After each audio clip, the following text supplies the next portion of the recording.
George Santos obviously has significant ethical and criminal liabilities, but this is the first time, as best I understand it, that a House member was knocked out of the House for crimes for which he is yet to be convicted.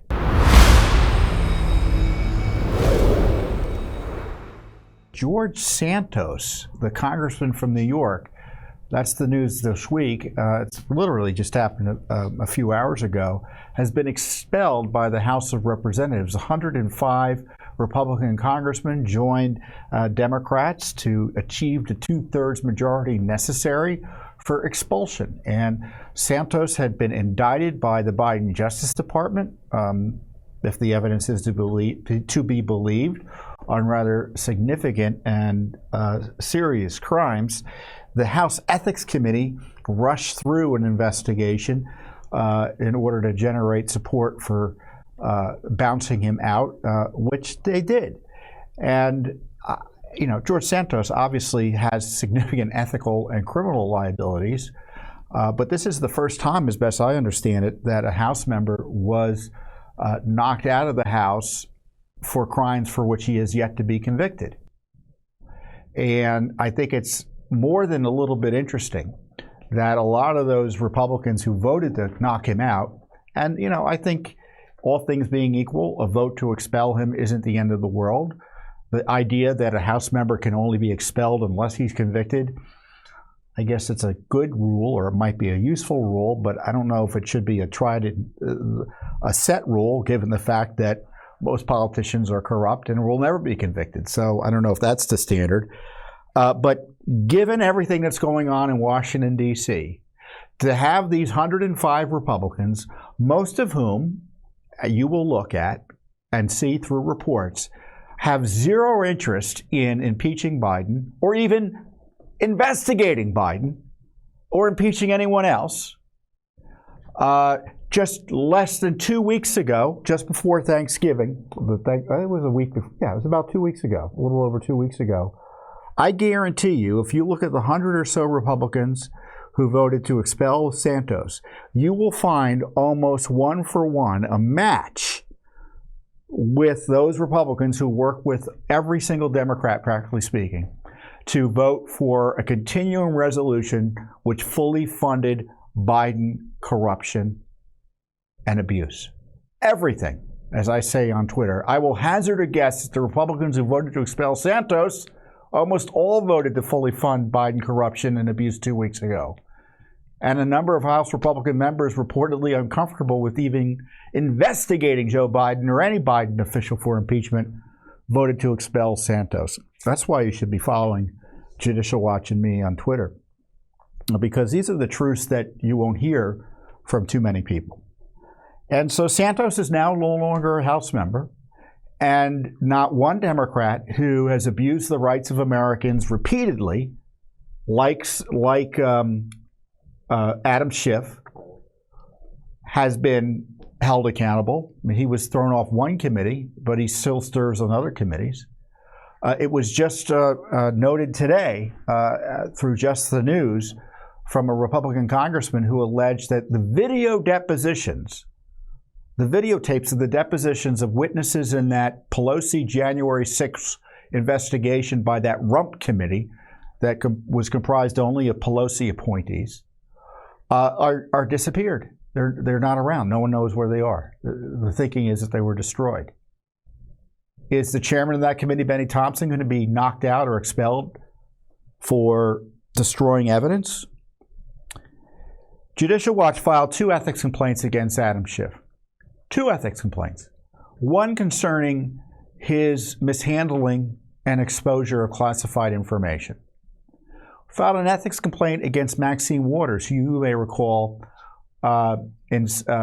encouraged violence against Trump officials. We filed an ethics complaint against Ilhan Omar, who the evidence showed, there's significant evidence that she engaged in marriage, immigration, and tax fraud. The House Ethics Committee has yet to act on any of those ethics complaints. Yet they did this bum rush of an investigation against Santos, not because they had ethics concerns about Santos, because they didn't want him in there for political reasons. And if I thought this was a kind of a good faith analysis of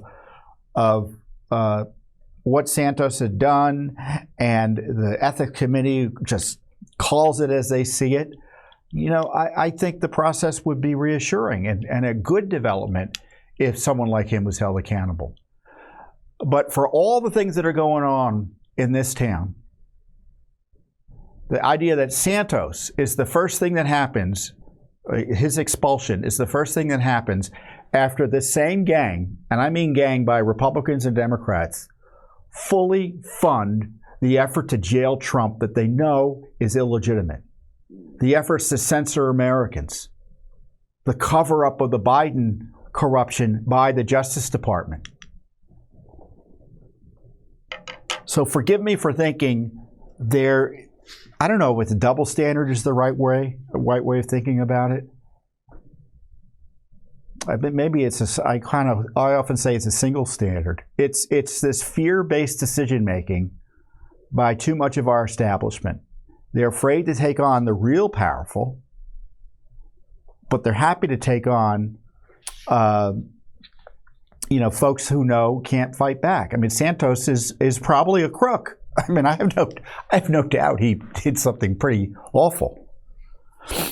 But the idea that he's the only one in the dock on this is just as absurd, because there are so many other corrupt officials, and there's not going to be any effort to remove anyone else.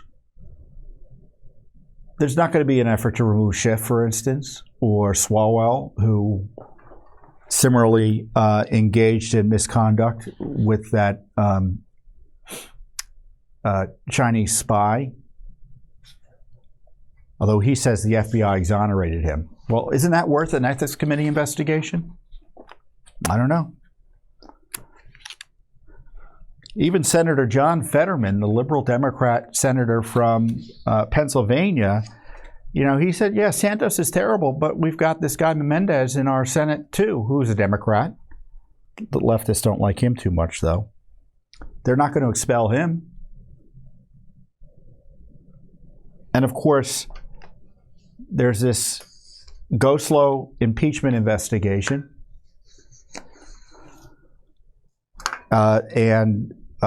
As I say, the continued funding of the abuse of Trump. So I'm sorry. If you're going to vote for Santos being expelled while voting to allow Joe Biden to abuse the rule of law to jail American citizens in retaliation for either questioning his election or to make sure they're in a weakened position to stand against him in an election, I'm sorry, there's a disconnect there. There's a disconnect there.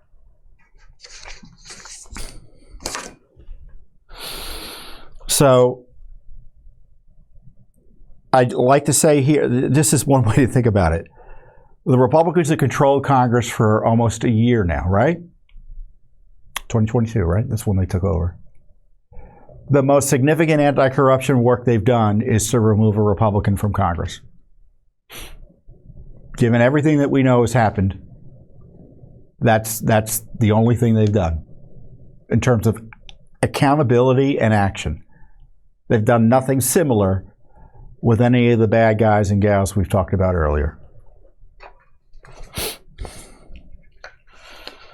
So, there you go. Thanks for watching. Don't forget to hit that subscribe button and like our video down below.